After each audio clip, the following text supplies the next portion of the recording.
Bonsoir à tous. Aujourd'hui, je vais vous parler avec le cœur. Et ce que je vais dire n'est pas simple, mais c'est nécessaire. Parce que derrière ce sujet, il y a des vies détruites, des rêves brisés, des familles qui pleurent en silence. Trop de nos sœurs, trop de nos frères quittent le Bénin ou les pays de la sous-région pour aller chercher du travail dans le Golfe, au Liban, au Koweït, ailleurs. Ils partent avec l'espoir de mieux vivre, de soutenir leur famille, de changer leur destin. Mais beaucoup, malheureusement, tombent dans l'engrenage de l'exploitation. Certaines sont privées de leurs papiers, de leur passeport. D'autres sont enfermées, maltraitées, insultées, humiliées, parfois même abusées.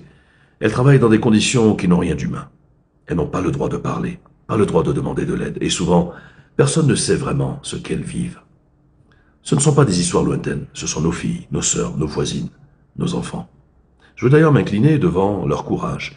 Et je veux dire ceci, personne ne mérite de perdre sa dignité pour survivre. Personne. Heureusement, je donne le cas de notre pays, le Bénin, notre pays n'est pas resté les bras croisés. D'ailleurs, le gouvernement béninois s'en fait trop d'éloges par son ministère de la fonction publique, renforce aujourd'hui ses mécanismes contre les traites des personnes, avec l'appui d'ailleurs des partenaires comme l'ONUDC.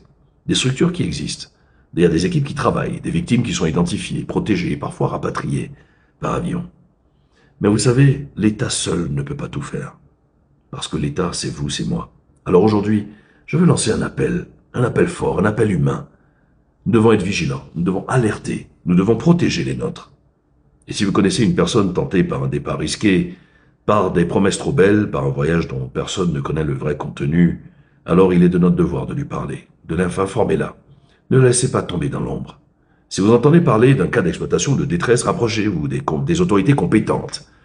Et si vous savez, le silence ne sauve pas, mais la parole si.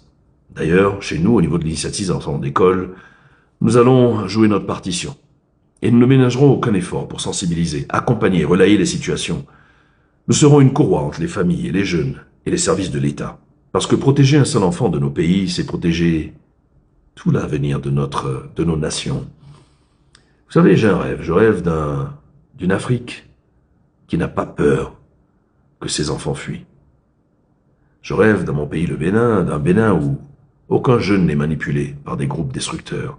Je rêve d'une Afrique où chaque vie compte et la dignité humaine n'est plus jamais négociée. Et ce combat, il est le nôtre, tous ensemble. Je vous remercie de m'avoir écouté, parce que vous savez quoi? Ensemble on décolle, pour que nos nations soient encore plus fortes. Je vous remercie.